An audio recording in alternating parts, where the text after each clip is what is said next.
by Katie Spencer. Sky News correspondent Joy Battley is a greyhound enthusiast, but her close involvement with the sport has meant she has seen its darker side.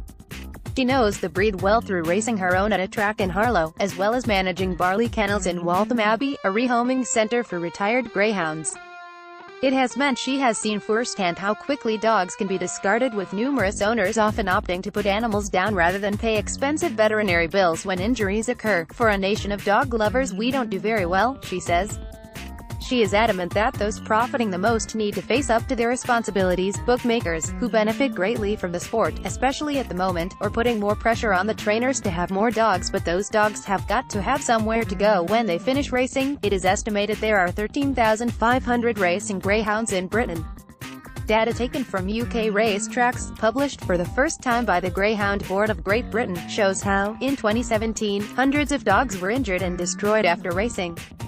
Around 5,000 injuries were recorded and, of those, more than 900 dogs were put down. Image, more than 5,000 greyhounds were injured last year. A total of 257 were destroyed at the trackside. In 333 cases, treatment was deemed to be either too expensive or unnecessary because of a poor prognosis, and then there were the 348 healthy dogs destroyed because they couldn't be rehomed. There are very few injuries that can't be fixed by a vet, Ms. Battley insists. It just comes down to money. They won't all get a home. That's probably impossible, but there should be places for them to go. Like here, they need centers or sanctuaries, somewhere the dogs can go to live out the rest of their lives. It doesn't have to be in a home. In horse racing, bookmakers pay a statutory levy which partly goes towards ring-fencing money for animal welfare.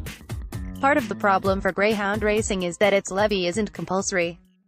Mark Bird, who heads up the Greyhound Board of Great Britain, insists the organisation is pushing to get bookies to pay more. Our ambition is to insensitivize trainers not to put those dogs to sleep merely on the fact that it is too expensive to have medical care. We're currently in mediation talks with the bookmakers at the moment to try to get some of their offshore revenue, which would take us from £7.2 million up to £9.9 million, but this is a voluntary levy, so we are completely in the hands of the bookmakers paying this. Chris Pitt from the League Against Cruel Sports says the industry treats greyhounds like commodities. Although they might say they want to improve things, it's based on money and gambling, so compassion for the dogs is not going to get in the way. Mr. Pitt believes the sport should be banned. We have been working with and hoping that the industry itself, or the government, could improve the way it is run, but we have got to a point where enough is enough. It doesn't matter what the greyhound racing industry says it is doing. You can't have greyhound racing without serious animal welfare problems. So as a country we have to ask ourselves, do we want greyhound racing, or do we want to be a country of animal welfare lovers?